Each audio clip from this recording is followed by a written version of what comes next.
Bakıda keçirilən beynəlxalq güləş turnirində Şirvanlı idmançı 3-cü yeri qazandı. Ötən gün Bakı şəhəri Abşeron rayon ərazisində sərbəst güləş üzrə U17 və U23 yaş qrupları arasında çempion kəmər uğrunda açıq çempionat keçirilib. Yarışda 9 ölkənin idmançıları iştirak edib.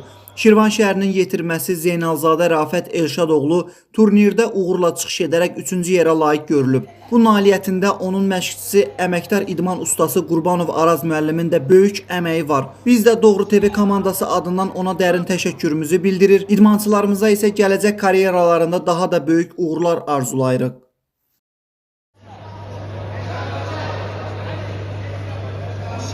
Əla 4X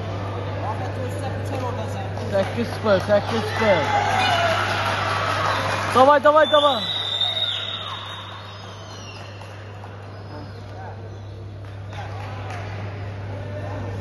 Fasilə